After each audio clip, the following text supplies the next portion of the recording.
Naku po, eto maganda kong pag-usapan po ano, at reaksyonan mga kabida ano po. Biglang nagkaroon po ng banta ang Senado mga kabida no.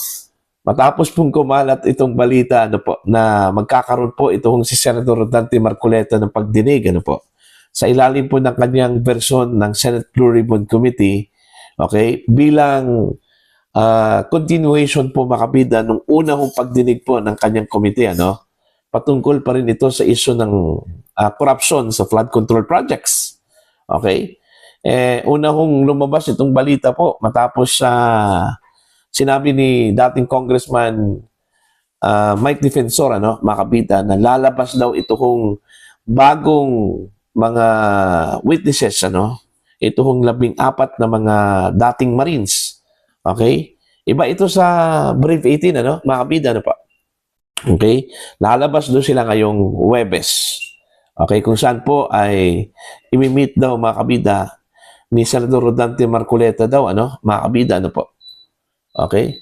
Kaya nga kahapon nagtataka na lang po tayo na biglang lahat, ano po? Matapos pong sinabi po ni Senator Win Gatchalian, mga kabida, ano po, na nakatanggap daw ng report ito hong NBI na meron daw nagbabanta dito ho sa Senado, ano. Ang tanong dito unang-una, ano po ang rason bakit binabantaan po ang Senado? At sino ang nagbabanta sa Senado, ano, mga kabida? Diba?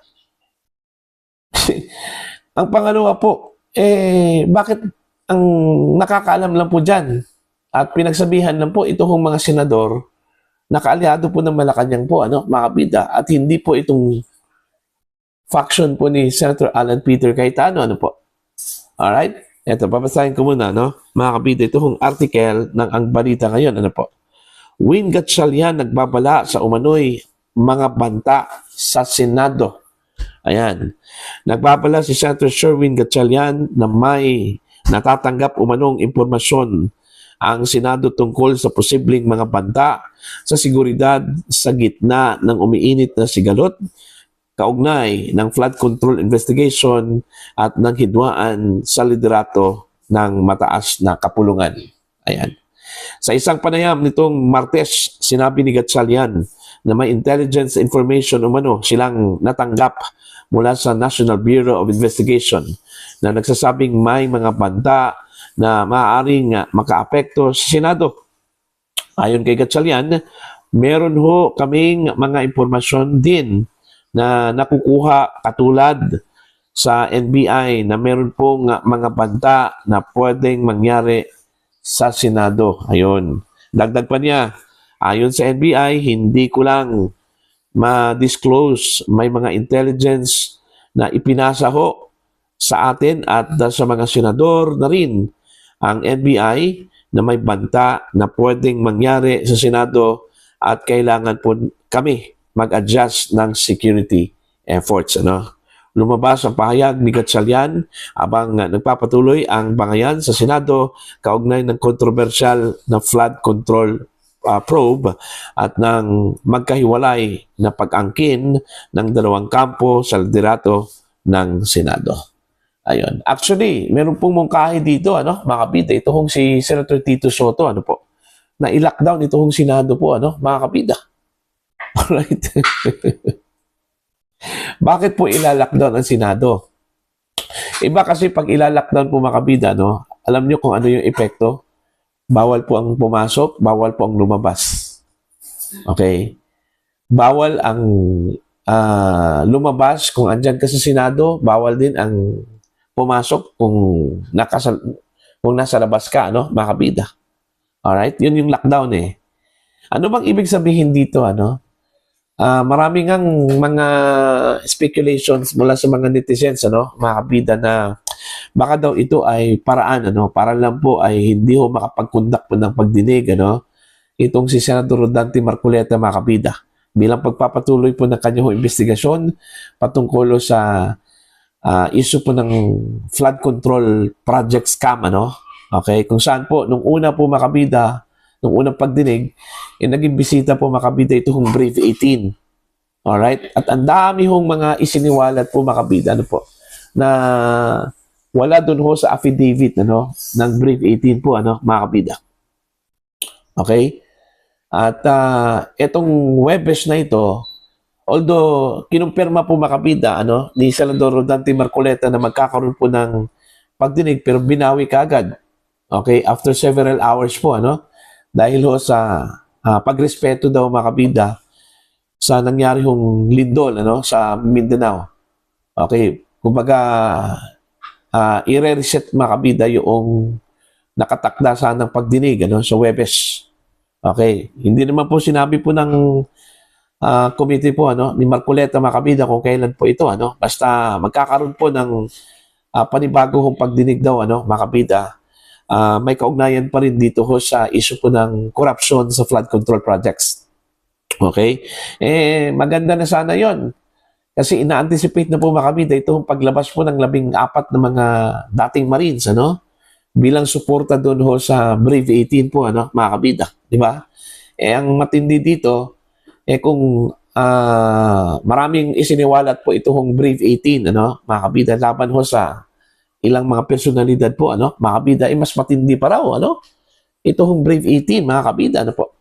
Mas matindi pa raw yung kanilang revelation po, Okay, kaya nga, ang tawag na sa kanila, Fearless 14, mga kabida, po. At hindi lang yan.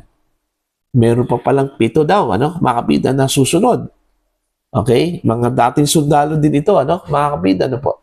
Ito po ay sinabi po ni dating Congressman Mike Defensor po, mga kabida. Okay?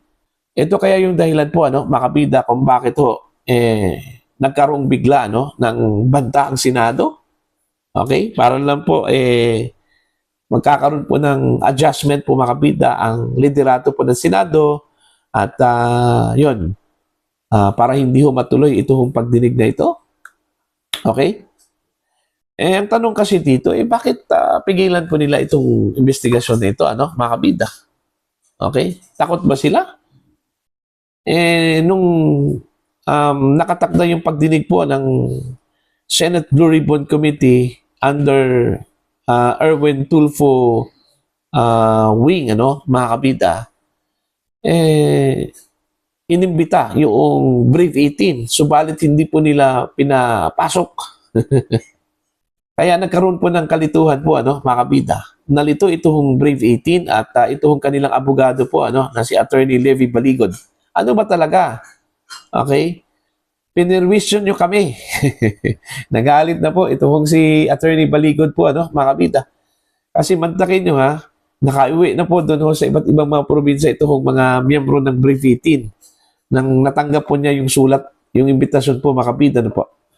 Noong June 4, okay? Na magkakaroon daw ng pagdinig sa 8 po ng Hunyo, mga kabida, po. Kaya dali-dali po, tinawagan po ni Attorney Baligod yung kanyang mga sako po, itong mga miyembro ng Brave 18. Okay, na pabalikin po sa Maynila para lang po umattend dito ho sa pagdinig na ito. Subalit nung dumating yung araw na yon, pumunta sila ng Senado, mga kabida, wala, hindi ho pinapasok. Kaya nagalit po, ano ba talaga? Parang nilaro nyo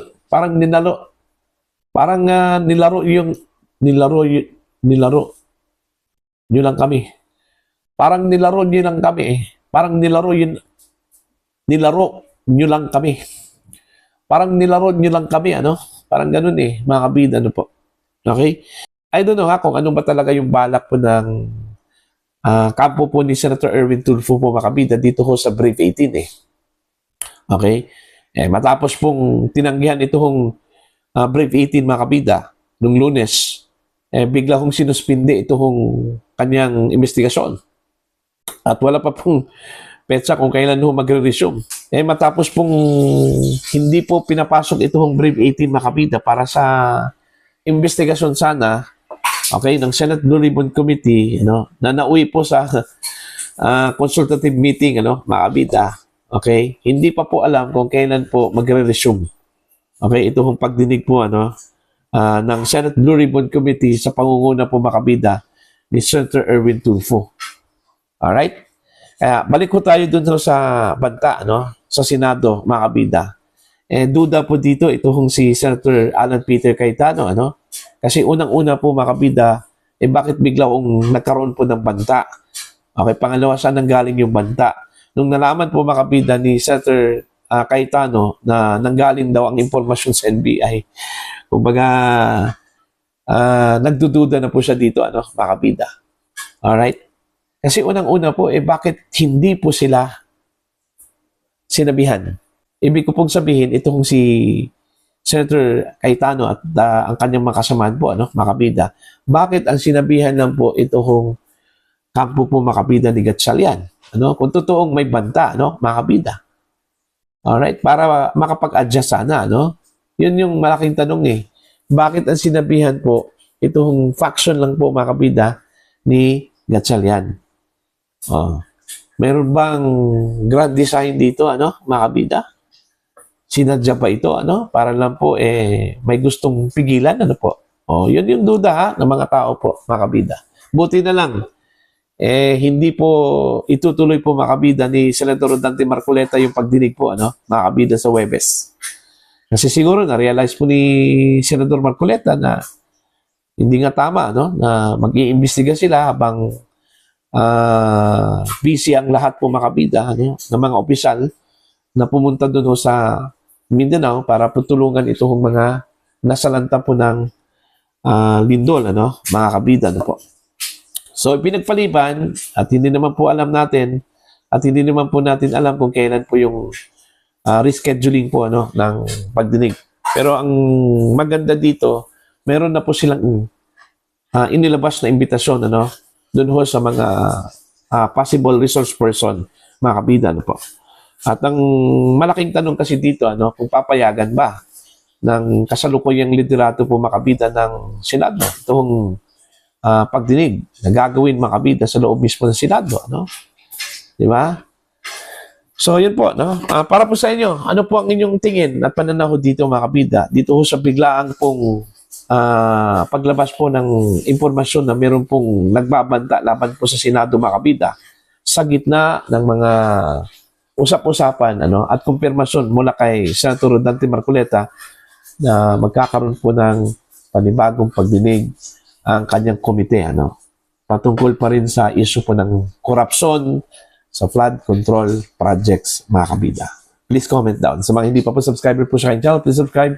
Just click the subscribe button, click the notification bell, click all para updated pa kayo mga kabida sa aking mga uploads. Maraming salamat po sa inyong lahat.